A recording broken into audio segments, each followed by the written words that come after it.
Welcome to episode 58 of Crave the Book.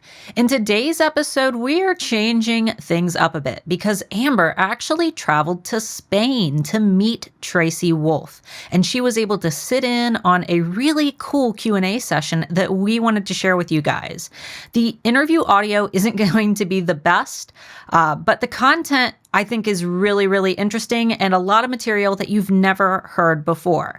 Now, there is a video that goes with this episode if you would like to see Tracy answer these questions. Once again, it was recorded with a phone, so it's not going to be the best, but if you would like to actually watch the interview, you can find this exact episode located on the Crave the Book Podcast YouTube channel. So just search for episode 58.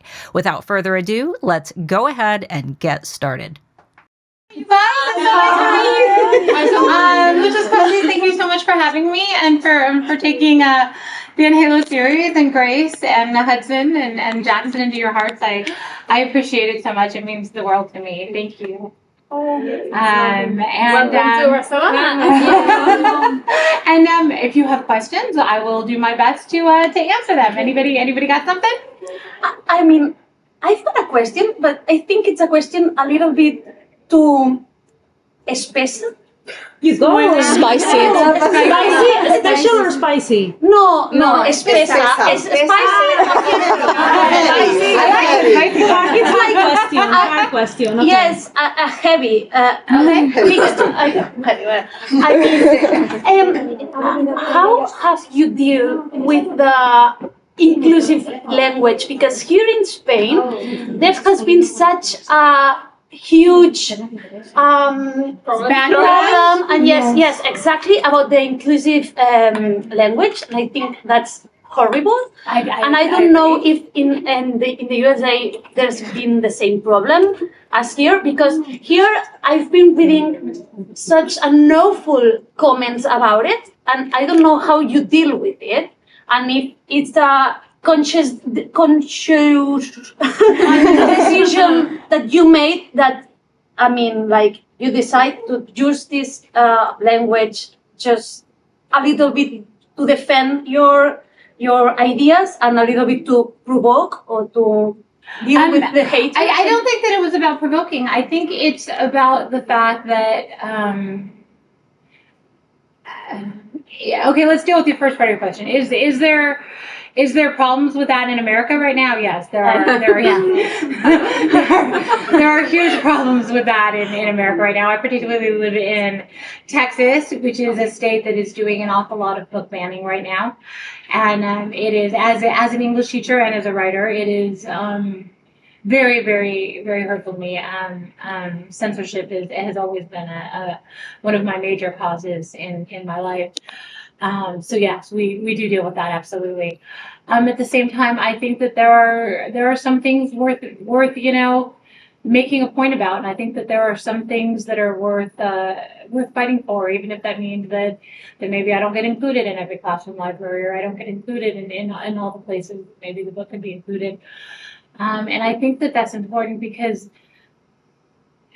I feel like I have readers all over the world, and I have readers who are all different genders, and readers who are all different sexualities, and I think that it's incredibly important for them to be represented in my books, and to see somebody like them. I think particularly when dealing with teenagers, I think trying to find self-acceptance. I mean, honestly, self-acceptance at any age can be very difficult, not just with teenagers, but I think that it can be very difficult when you're first trying to find your place in the world and first trying to figure out, who you are and who you want to love and all of those things.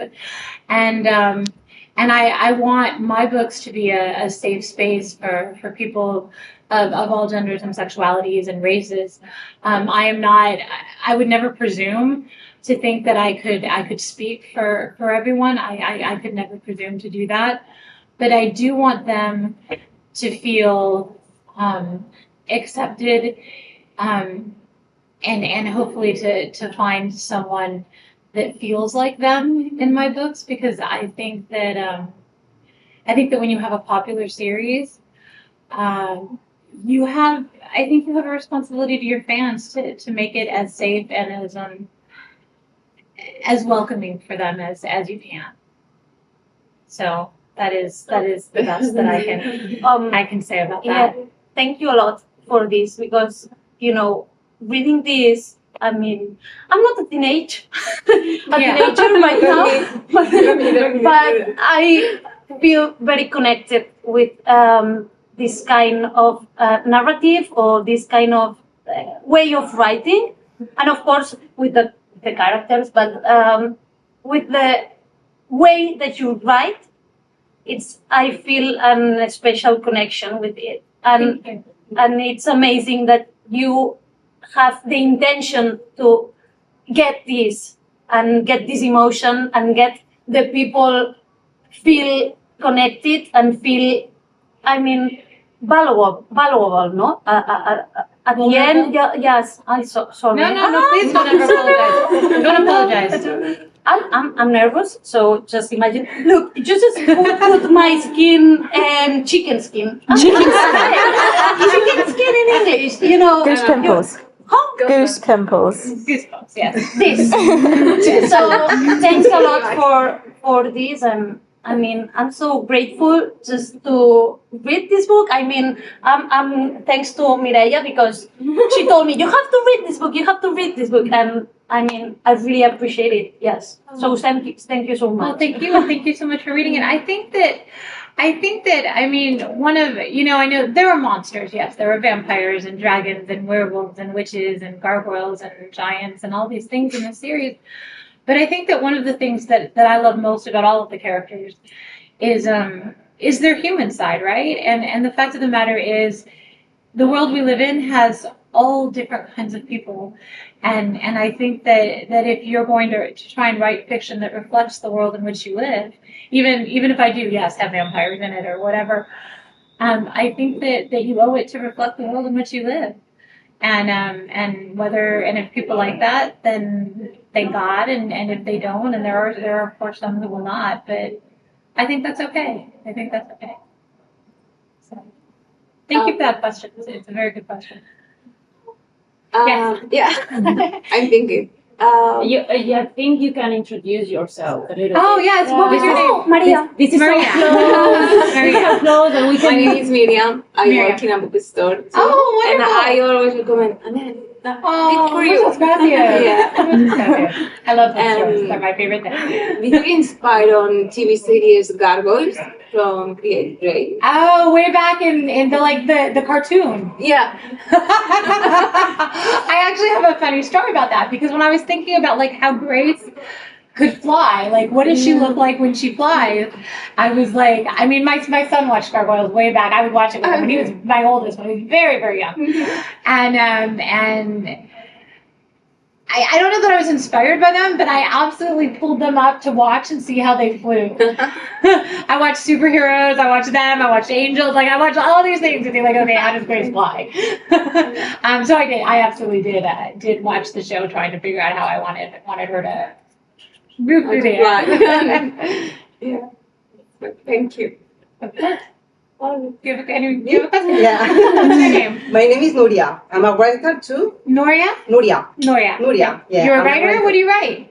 Romantic novel. Oh, nice. And now it's fantasy. Oh, fantastic. Now it's a history about a vampire. So I want to ask you if from which one of your characters did you learn the most? Which character did I learn the most? Yeah. That's a good question. I mean, I feel like there's a couple different answers to that. I feel like the easy answer, but still not the wrong answer, is Grace, because I always say that of all the characters, this series, Furia is like my 72nd book I've written and had published, and of all of them, I think that Grace is probably the character that I've written that is most like me. And so I think that watching her go through struggles and watching her go through things also kind of helped me understand things that I've done or experienced in my life, or things that I still have to go through.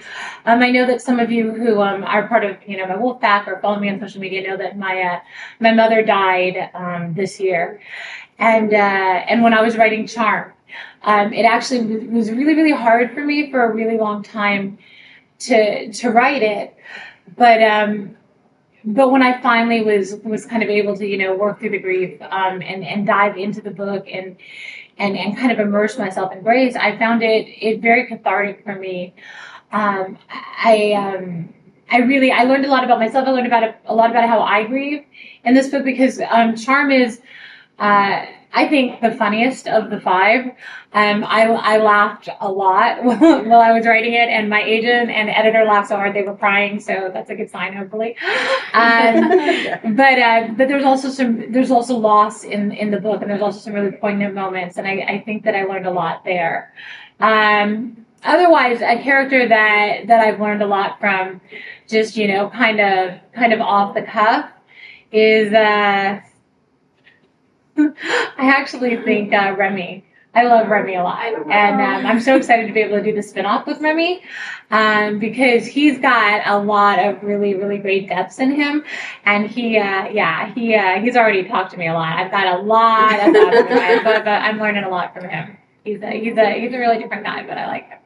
Great question. Thank you. Thank you. Sorry, we were meeting a big fan. Oh, come on in.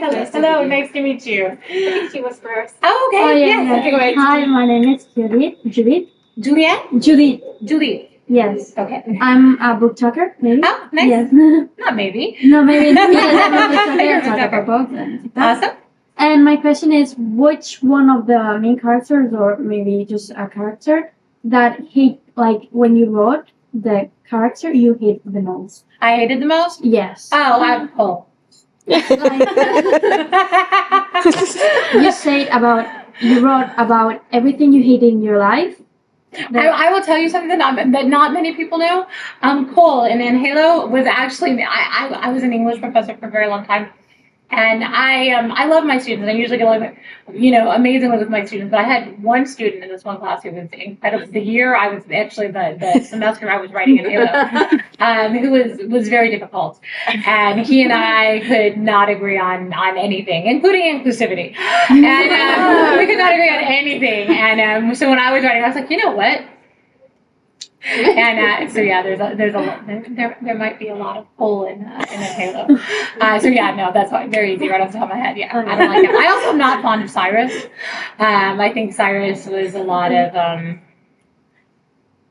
the series, except for Crave, except for in Halo, the whole series was written during the pandemic and over the last several years in America. And I think the political climate in America.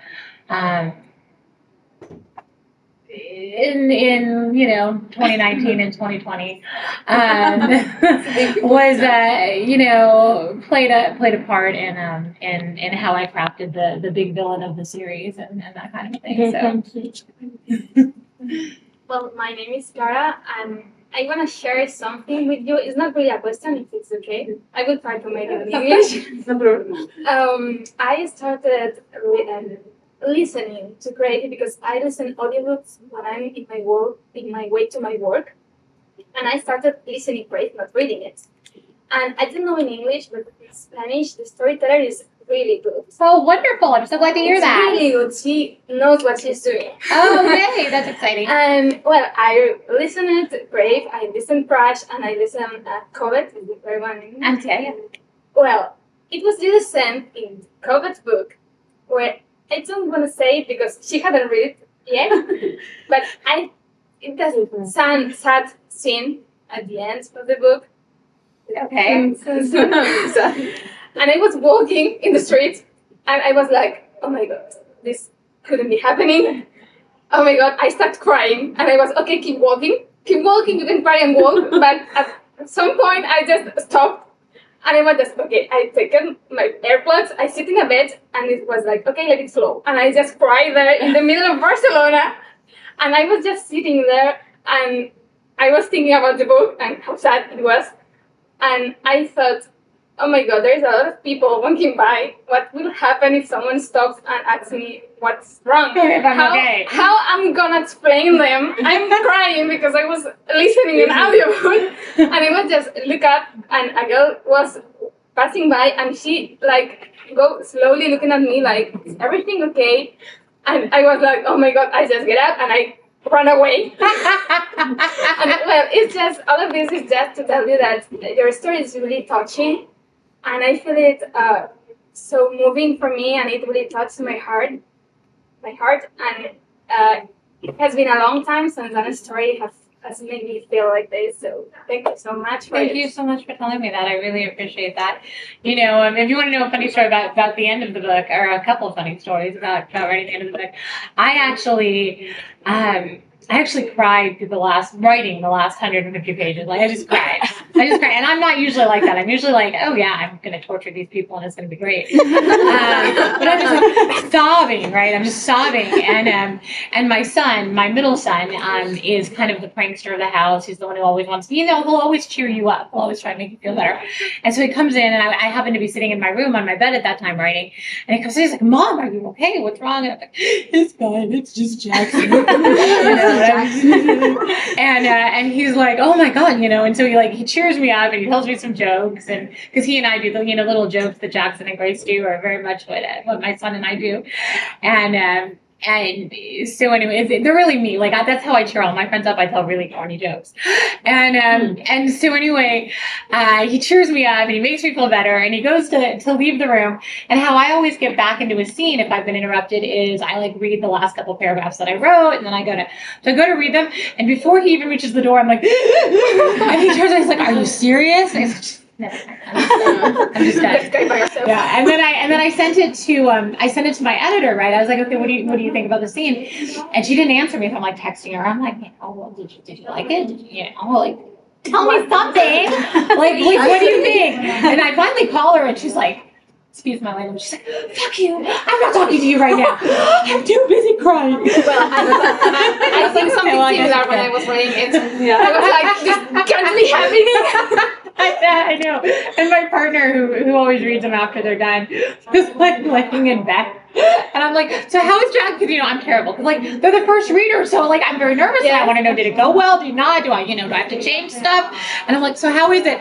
And, pulls the covers out of her head. And she's like, go away. I'm talking to you. I can't talk to you right now. I'm so mad at you. She's so mad that she named our Wi-Fi Flint's Lost Life. Oh. Anyway, she's so mad that that's actually our Wi-Fi now. That's so when people come to our, it's still, she's not got it.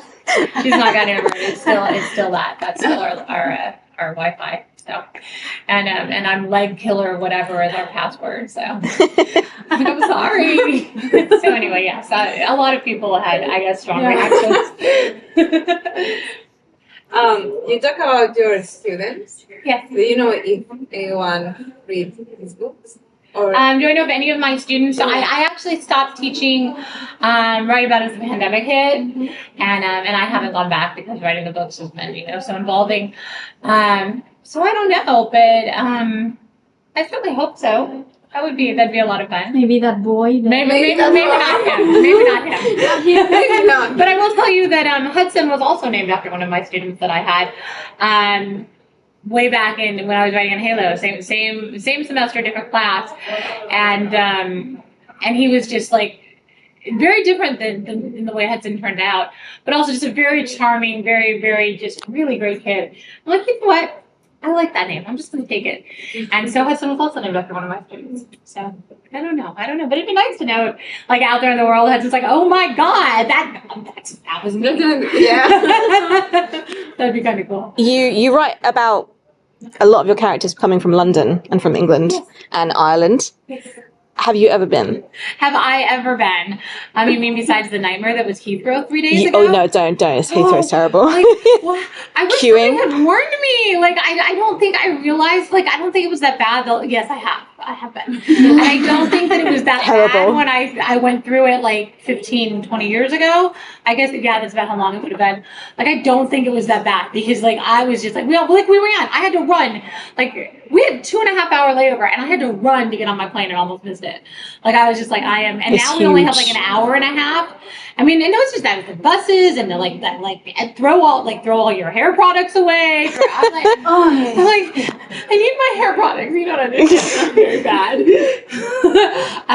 So other than that, yes, I have been one. And where did you go? My favorite, a bunch of places, but you mean like England? I went to basically London and that area, and up to the Lake Country, because I'm a romantic poet fan. I had to walk where Wordsworth and Coleridge walked, and Byron and that group. But the Greenwich Observatory is my favorite view of the city. I just love to be. So were they the inspiration for the characters, or did the characters come from somebody in your life that you knew was British? Because you obviously write a lot about their Britishisms. No, actually, a lot of that is research. Just research and watching a lot of videos and being a gigantic One Direction fan. Yeah. Because Starla asks studied me. them from like 2013. Listen to all of them and all of their accents and everything that they had to say about absolutely everything. I had fallen down a rabbit hole there for a couple of years. Yeah, you've done maybe more research than me, because Starla asks me questions and I'm like, I don't know what that word means. Yeah, it's like, what does this mean? I don't know. A lot of research. I'd never been to Alaska either, and I'd been planning to go right before COVID. We were going to go and do like a little 1 week vacation, and now so many of my fans have been to Alaska and I still haven't been. It's very sad. But soon I hope. But anyway, like all of the research that just went into trying to make that as realistic as I possibly could. It's very authentic from a Brit. Thank you. It's very authentic. I appreciate that. I had a girl from Healy, Alaska, tell me that she thought I had obviously spent a significant amount of time there, and I was like, that's a huge compliment to me. I really appreciate that, because I spent a long time learning what do you wear, and what you wear in November is very different than what you wear in January. So when Grace was Googling it, so was I, and all these things. So thank you very much. I appreciate that. So maybe it's a typical question, and maybe you have been asked this a lot, but on the writing process, do you know how to?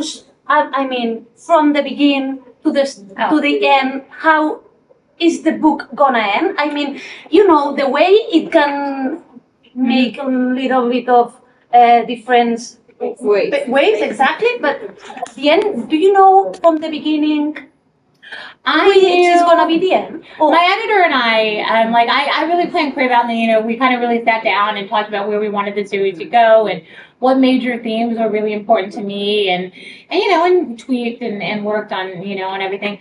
But I knew where I wanted to go with the series.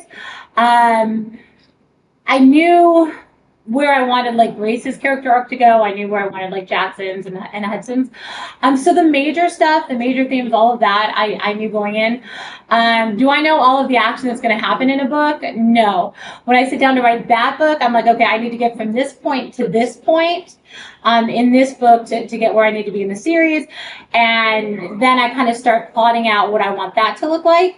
And then after that, I kind of, with, my editor, and, we go over it, we talk about it, what do we think works, what do we think doesn't work, and then at that point, the actual, I'm like, okay, the Dragon Court, we have to be the Dragon Court. I don't know what the Dragon Court looks like, or we have to meet the God of Time. I don't know who the God of Time is until I start to write him. I had absolutely no idea.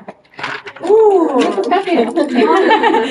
Everybody want to take a snack break? Just 1 second. Snack break away. Everybody want to grab one?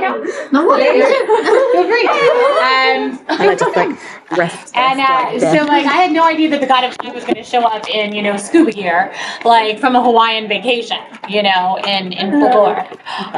Or I had no idea. I knew Remy was a warlock, but I didn't know what he was going to sound like till he opened his mouth.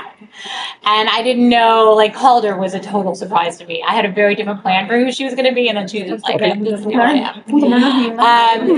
But I'll even say, I'll tell you this: we always knew we wanted Hudson to be the hero of the series.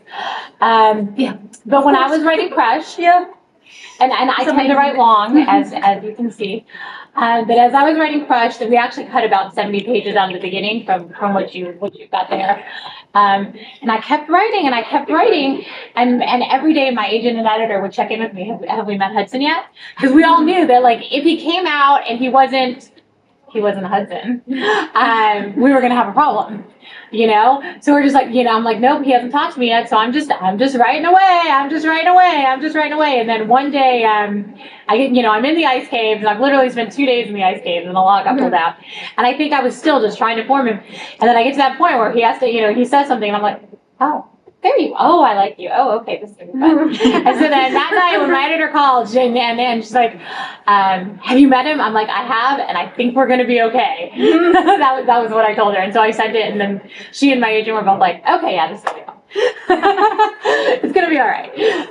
So yeah, until they come out, I don't, like, Grace started talking to me right away. But until, like, I really start to write them, I don't know who they are. You know, I know what I need them to do. I know what I think I want their arc to be, but they'll mess with me and tell me a little bit. The main plot twist. Yeah, the main plot twist I know, but the individual, you know, like in Charm, like, I knew my editor and I talked about the Shadow Realm. I didn't know what the Shadow Realm looked like until, you know, we got there, and then I was like, oh, this is what the Shadow Realm looks like. That's pretty interesting. And then the villain in Charm was not at all like I expected him to be. Again, I think there was, like, a lot of grief at work there, and I think he's hysterical. He's like, he's a lot. So we'll see what you guys think of him in Hacheza. He's a lot. His name is well, no, I can't say that. My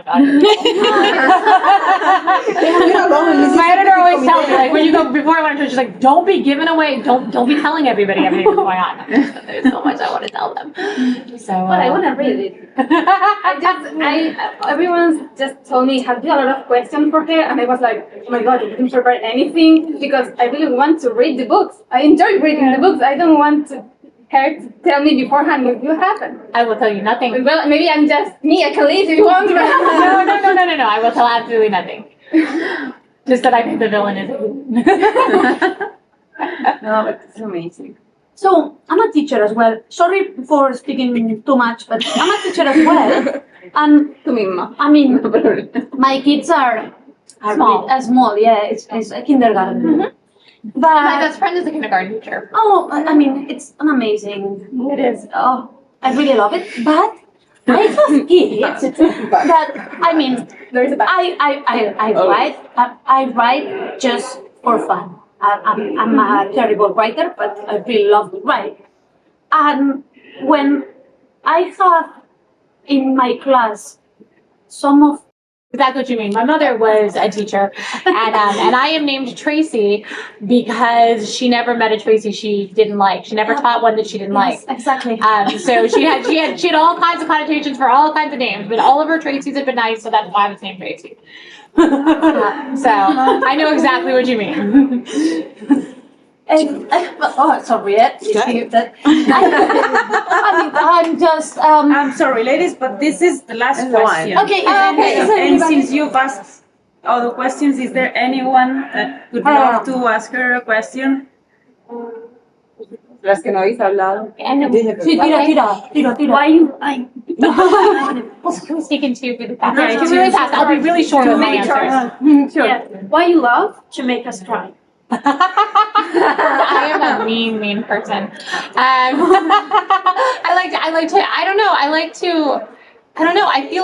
feel like better.